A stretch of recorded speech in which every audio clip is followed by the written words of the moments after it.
I stood there in my cap and gown, scanning the crowd for one face. My mother's. My name had just been called, my award announced. But she didn't clap. She didn't smile. Instead, she rose from her seat with a bouquet of roses and walked past me. She gave them to my cousin Megan. That moment, everything cracked. The camera flashed, people cheered, but I couldn't hear a thing. And just as I stepped off the stage, my professor took the microphone. "Before we continue," he said, eyes locked on my mother, "there's something I need to make clear." The applause thundered through the auditorium, echoing against the high ceilings like crashing waves. I walked across the stage, clutching the edge of my graduation cap to steady myself, eyes scanning for my mother in the crowd. I thought maybe, just maybe, she'd be smiling. Maybe this would be the day I'd finally hear her cheer for me. But as I stepped forward to receive my honors diploma, something inside me sank. She wasn't even looking at me. The dean handed me the certificate with a firm handshake. Cameras flashed. Cheers erupted. I tried to smile, but it felt like wearing someone else's face. Then I saw her. My mother stood up from her seat. My heart jumped for a second, until I saw where she was headed. Not toward me. No. She walked to the edge of the stage where Megan, my cousin, stood with the microphone. Megan had volunteered to help host the event, introducing speakers and announcing award winners. And now, in front of hundreds, my mother embraced her, tears rolling down her cheeks, and handed her a bouquet of red roses. My fingers tightened around the diploma. I didn't move. I didn't breathe. My classmates clapped, laughed, snapped selfies with their families, and I stood there, invisible in a spotlight. "She's so proud of her," someone whispered behind me. A professor cleared his throat. I turned. It was Professor Hall, my thesis advisor, my mentor, the only person who'd truly seen me over the past year. He stepped toward the mic and raised his hand. The music dimmed. "Before we continue," he said, his voice calm but deliberate, "there's something I need to make clear." That was the last thing I remembered before my knees buckled slightly. The room swayed. My heart thudded against my chest like it was trying to escape. After the ceremony, I didn't stick around for pictures or hugs. I collected my things and walked straight back to my dorm. The box with my cords and certificate felt heavier than it should have. I locked the door behind me, sat on the floor, and finally let go. My breath came in sharp, shallow waves. Tears I didn't remember storing erupted all at once. I wasn't crying because she forgot the flowers. I was crying because I finally understood. She never brought them for me to begin with. When I was 7, I won first place in the district science fair. I came home, holding my medal, grinning so wide it hurt. She barely looked up from her phone. "That's nice," she said, "but Megan just got picked for the lead in her school play. Isn't that exciting?" I learned then that there were different kinds of victories. Some got fridge space, some didn't. Every birthday since I turned 13 had been forgotten. There was always some excuse. Work was crazy. I thought it was next week. We'll celebrate later. Later never came. Megan's birthday, however, came with cake, photo shoots, brunches. "You're the quiet one," Mom used to say. "You don't like attention anyway." No, I didn't like being invisible. Do you know what it feels like to earn something and still feel like a fraud? To achieve and still wonder if anyone cares? To look at your own mother and know she would have rather given birth to someone else? Maybe you do. Maybe you've lived in a house where love had a favorite child. The knock on my door startled me. A small envelope slid under the crack. No name. Just my room number written in sharp black ink. Inside was a folded piece of ivory paper. Typed, neat. Emily, I owe you more than a handshake today. What you endured on that stage was seen, not just by me, but by many. Please come by my office tomorrow. There's something I believe you have the right to know. Professor Hall. My stomach dropped. My fingers clenched the note so tight it crumpled. Something I had the right to know? I replayed every moment on that stage. My mother's calm, proud face. Not for me. The way she hadn't even looked at me once. The bouquet, the hug, the tears, the theater of it all. And now this letter. What was I missing? I walked to the mirror, still wearing the black gown. My eyes were red, my mascara smudged, lips trembling. For the first time, I didn't look like the girl who worked twice as hard to be half acknowledged. I looked like someone who had been betrayed, and who was finally ready to ask why. I didn't sleep that night. The letter from Professor Hall sat on my nightstand, taunting me. At dawn, I dragged myself to his office, still unsure why my legs kept moving. He greeted me with a sad smile, motioned for me to sit, and slid a manila folder across his desk. I shouldn't be showing you this, he said quietly. But you deserve to see it. Inside were printed emails, some between him and the scholarship committee, some from the committee to the university registrar. One caught my eye immediately. The subject line read, "Recommendation revoked. Student Emily H." It was from my mother's email. I'm afraid I cannot continue supporting this application. I do not believe she is emotionally or mentally prepared for such responsibility. Please remove my endorsement. My lungs tightened. I tried to argue it, Professor Hall said. But without parental confirmation, the committee had no choice. The scholarship went to someone else. I left his office without saying much. I felt numb. Angry, yes, but more than that, I felt erased. My mother hadn't just ignored me. She'd sabotaged me. Silently. Deliberately. Back in my room, I opened my laptop and pulled up the old scholarship application portal. Password expired. I reset it, logged in, and scrolled through the submission logs. One entry was highlighted in red. Incomplete. Letter of recommendation missing. It had been submitted, then reversed, and the field was now blank. I needed proof.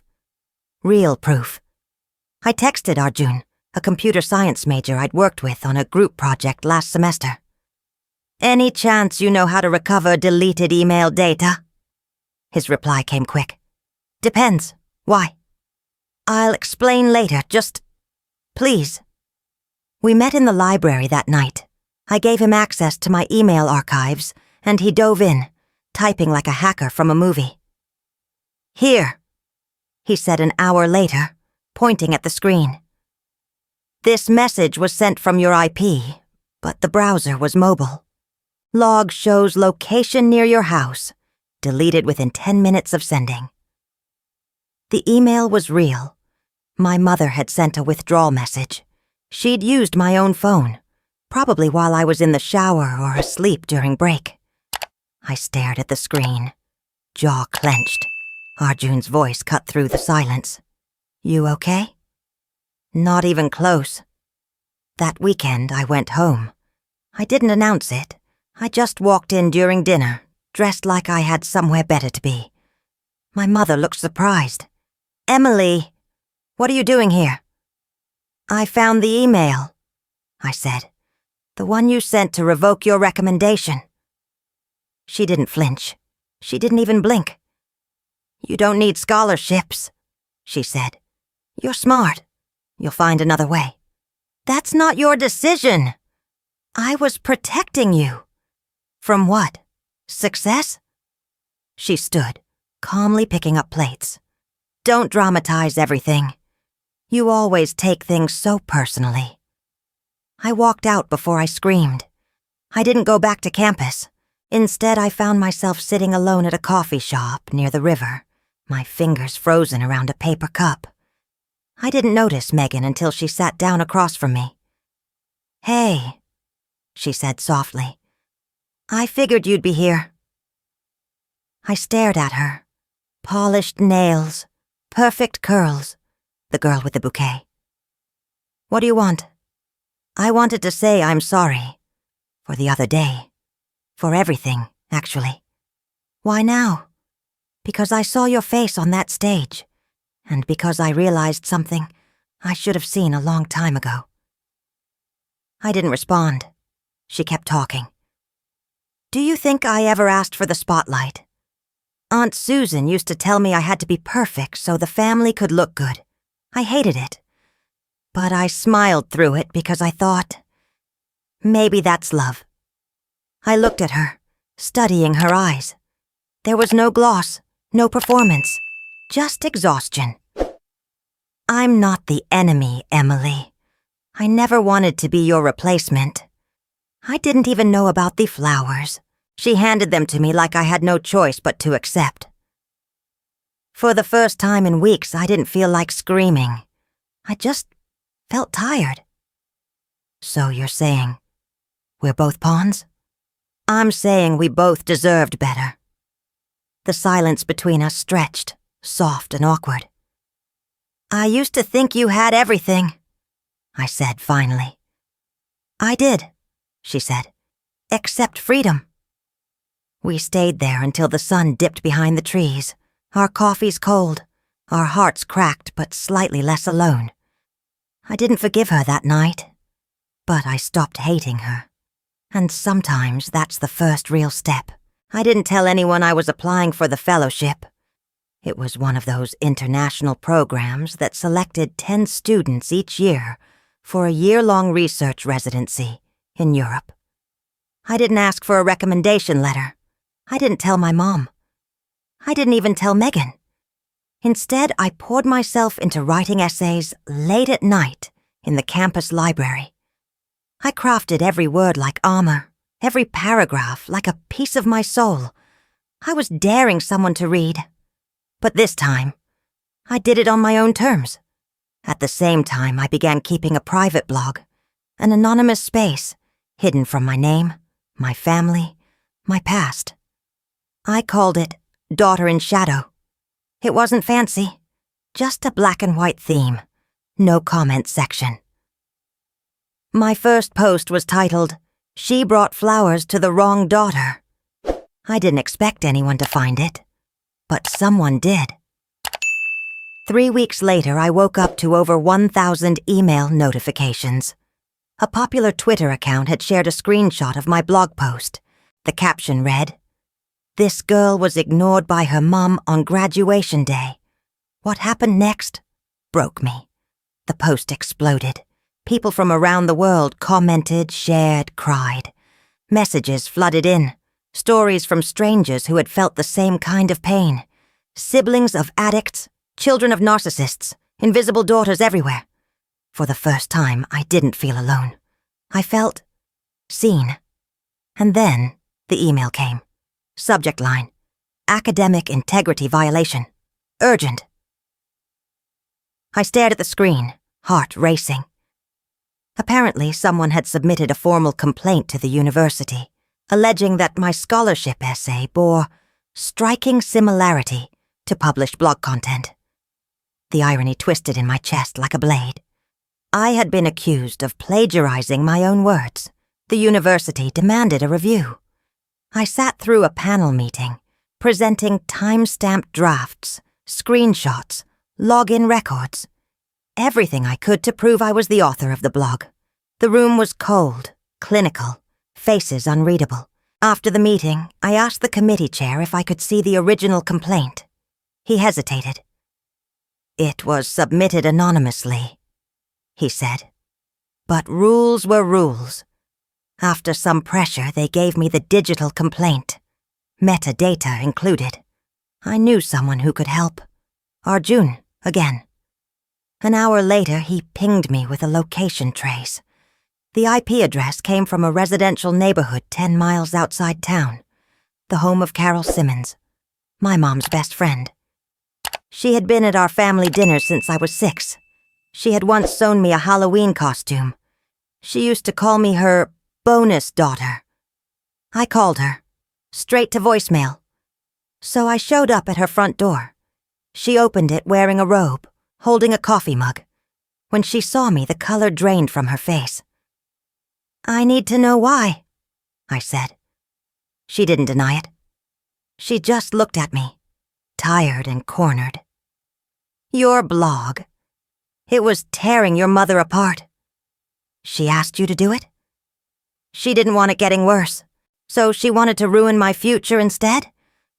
She wanted you to stop making her look bad." I stared at her, the woman who once gave me peppermint tea when I had the flu. I wasn't making her look bad. I was telling the truth. She stepped back and shut the door. I didn't cry. I didn't scream. I just walked. Back at campus, I went to Professor Hall. I needed someone who'd tell me I wasn't crazy. He listened as I told him everything, from the blog to Carol to the complaint. When I finished, he leaned back and folded his hands. "Do you want revenge?" he asked. "No," I said.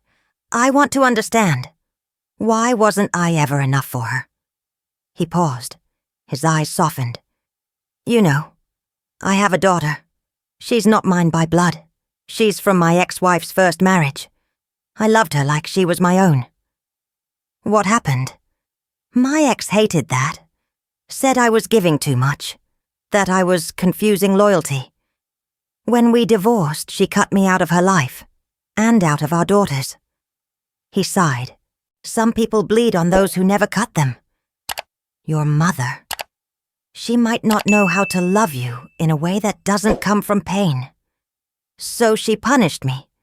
No, she punished herself. But you were the closest mirror." For a long moment, I sat in silence. I wasn't sure if that made it better or worse. The invitation was simple. A family dinner, just the 4 of us. I sent it via text. No context, no demands, just time, date, and the quiet implication that I had something to say. Megan replied within minutes with a cautious yes. My aunt followed with a thumbs-up emoji. My mother waited nearly 2 days. Her response, "Fine." I cooked everything myself. Nothing fancy.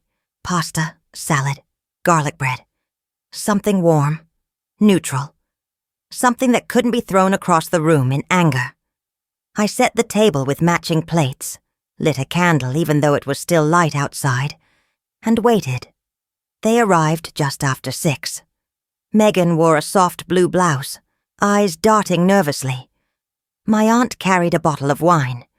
My mother walked in last, holding her purse like a weapon. Dinner began in silence. Forks scraped, glasses clinked. We talked about nothing. Traffic, weather, someone's co-worker getting engaged. Halfway through the second course, I cleared my throat. I invited you all here because I wanted to speak honestly. 3 sets of eyes turned toward me. I looked at my mother. I've spent most of my life wondering what I did wrong. Why I wasn't good enough. Why every celebration, every achievement, every moment, I felt like a ghost in my own family. She didn't blink, just set her fork down carefully. "I know what you did," I said. "The emails, the recommendation, the complaint. I know." Still, no reaction. "I'm not here to demand an apology," I continued. "I just want to say this out loud, at least once. I wanted to be loved the way you love Megan." The room stilled. My aunt looked down. Megan's hand froze midair, her fork still hovering above her plate. My mother gave a small, bitter laugh. "Love Megan," she said. "I didn't love Megan more. I loved Megan instead." The words hit me like ice water. She leaned back, unbothered. "You were never supposed to happen. You ruined everything. Your father left. My career derailed, and suddenly I was trapped with this responsibility I never wanted. She gestured toward me like I was still 10, covered in glitter from some failed school art project. Megan was what I pictured. Graceful, photogenic, useful. I wanted to vomit, but before I could speak, Megan pushed her chair back and stood. "Then I guess you should know something too," she said, voice trembling. "I'm not who you think I am." My mother narrowed her eyes. "What are you talking about?" Megan turned to my aunt. "You never told her, did you?" My aunt's lips parted, but no words came. Megan looked back at my mother. "I'm not Uncle David's daughter. He's not my father. I'm the result of a mistake, a summer fling. You spent your life idolizing me based on a lie." The silence that followed was nuclear. My mother's face dropped. Rage, confusion, betrayal, all crashing into each other like a train wreck. "That's not true," she said, turning to my aunt. My aunt's eyes filled with tears. "I didn't know how to tell you. You were so obsessed with David, and Megan looked so much like you. I thought it was safer to let you believe." "You used her," I whispered. They both did. My mother pointed at me now. "Don't act like this absolves you. You wrote that blog. You humiliated me. I told the truth. You made me look like a monster. You did that yourself." She stood so abruptly her chair scraped the floor. "I don't have to sit here and be attacked in my own bloodline. You're not the victim here," I said, voice calm. "You chose silence, sabotage, and spite, and now you're being seen for it." She didn't respond. She left. The door slammed behind her. None of us moved. My aunt sat frozen. Megan sank back into her chair, face pale. I exhaled for what felt like the first time all evening. Later, after the dishes had been half-heartedly cleared, Megan and I found ourselves on the back porch. No makeup, no posturing, just two women who had grown up performing for the same broken audience. "She wanted me to be you," I said. "She wanted me to be her," Megan replied. We laughed, then didn't. There was a quiet grief between us, a shared loss we hadn't known how to name until now. "I'm sorry," she said. "I know," I answered. And for once, it felt like enough. 2 days later, I received the email. A subject: Fellowship acceptance. Congratulations, I read it 3 times to be sure. All expenses paid. A year abroad. Research, mentorship, freedom. Nobody had to sign off on it. Nobody could take it away. For the first time, the future was mine. Paris wasn't a dream. It was an escape. It was waking up in a place where no one knew my name, my history, or the shape of my wounds. I landed in the early spring, the city still chilly but golden in the way only Paris could be. The university housing was small, but mine. The program was rigorous but purposeful. For the first time, I didn't feel like I was trying to prove anything. I was just living. Mornings were filled with research at the university archives, afternoons with language classes or cafe conversations with international students. Evenings, I volunteered at a local youth center, helping immigrant girls navigate school and identity in a country that barely saw them. I wasn't fixing the world, but I was doing something that felt real. And at night, I wrote. Not blog posts this time, but pages, chapters. A book was forming, line by line, about what it meant to grow up unseen, unheard, unloved by the very person who was supposed to be your first home. I didn't name names, but I didn't hold back. Word spread, first through the university, then beyond. I got an invitation to speak on a podcast, one of those widely followed, vulnerability-driven shows that made people cry on public transport. They introduced me as Emily H., graduate, writer, Daughter of Silence. I smiled at the irony. During the episode, I told my story. Not just the pain, but the rebuilding. The soft places I'd found after all the hard. I ended with this. If you were ever made to feel invisible by the people who should have loved you the loudest, please know, you're not the one who failed. You were never unlovable. You were simply misseen. The host blinked away tears. So did I. And maybe, so did someone listening.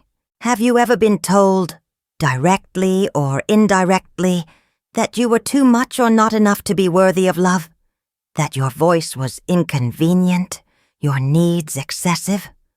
What would it feel like to write your story from scratch? Not as a supporting character, but as the lead. That night I sat in my tiny apartment, scrolling through emails and messages from strangers who had heard the episode. There were hundreds, then thousands, stories of pain, of awakening, of relief.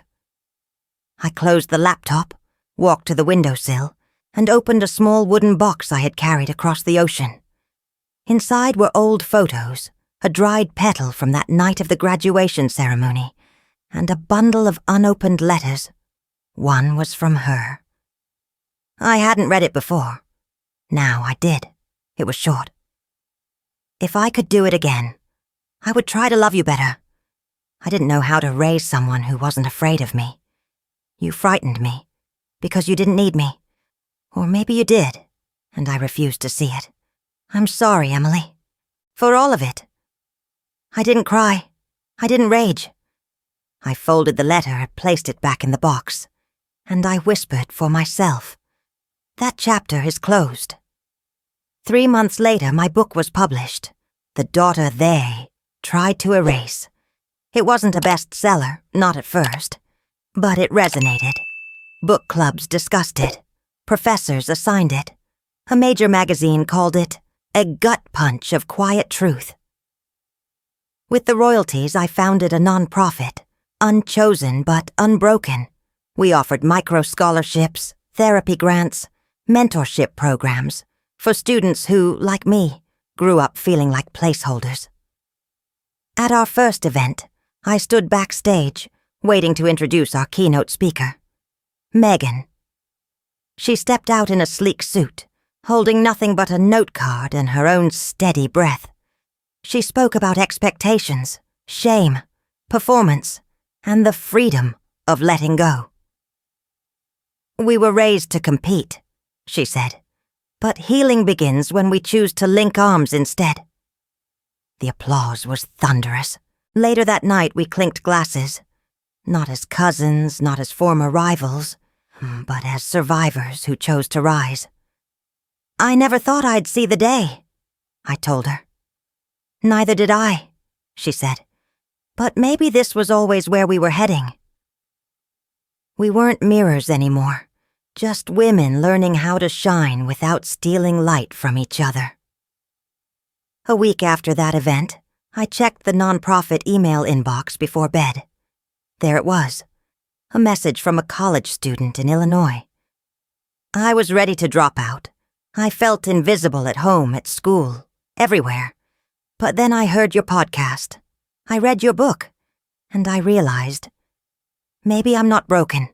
Maybe I just haven't been seen clearly yet. I applied to 3 scholarships last night. One of them is yours. I stared at the screen for a long time, letting the words settle. That student didn't know me, but somehow they saw me, and through them, maybe, finally, I saw myself too. The auditorium was quiet in that reverent way that only truth can create. Rows of faces watched me from their seats. Students, professors, authors, activists, strangers. I stood behind the podium, my hands calm, my voice clear. The ceremony was meant to honor voices that moved the world forward, and somehow, mine had found its place among them. I didn't read from a script. Instead, I spoke from memory, from wounds turned wisdom. There was a time, I began, when I believed silence would protect me. That if I didn't ask for too much, maybe someone would notice I existed. But silence doesn't heal. It hides. And nothing hidden ever truly disappears. It waits. It festers. Until one day you realize the silence has grown louder than you ever meant it to.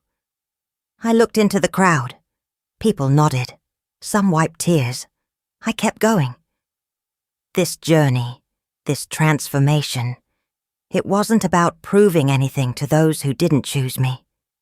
It was about choosing myself again and again, even when I didn't feel worthy, especially then. When it ended, the applause wasn't loud. It was long, lingering, real. I stepped off the stage and walked slowly toward the exit, heart still fluttering with adrenaline. That's when I saw her, my mother. She stood at the far end of the hallway by the open doors, alone.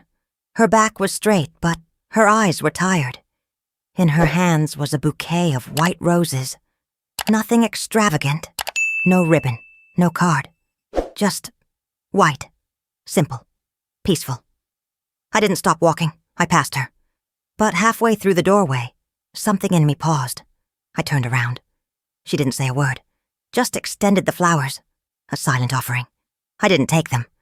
Instead, I stepped forward, reached out gently, and wrapped my arms around her.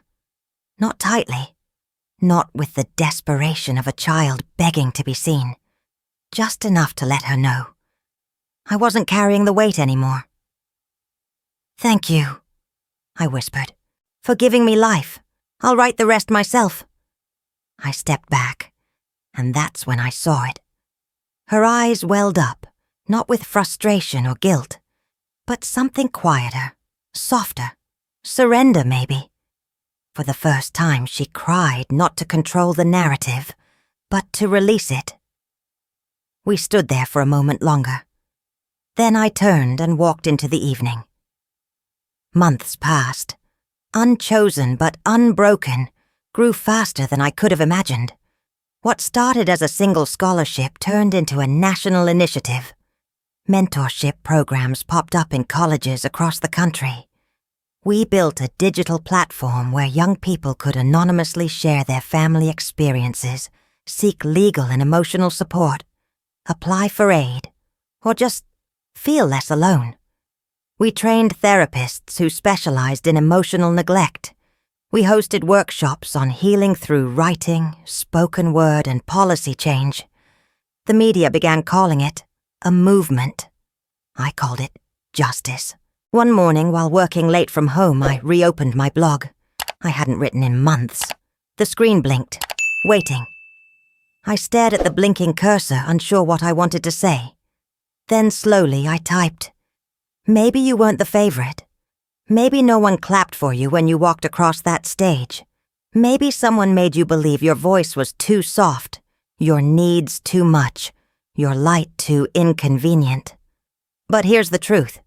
You are allowed to be the main character of your own life. You are allowed to outgrow the spaces that kept you small. You don't need permission to rewrite your story. You may not have been someone else's first choice, but you can always choose yourself." I hit publish, and that was the last post I ever wrote there. One afternoon, I visited a university library as part of a surprise mentorship visit. I wandered the aisles, scanning titles. A movement caught my eye. At the end of the row, a girl sat cross-legged on the carpet, her backpack open beside her, a worn paperback in her hands. My book, The Daughter They Tried to Erase. She didn't know I was watching. Her lips moved silently as she read, eyes wide, then narrowed, then softened.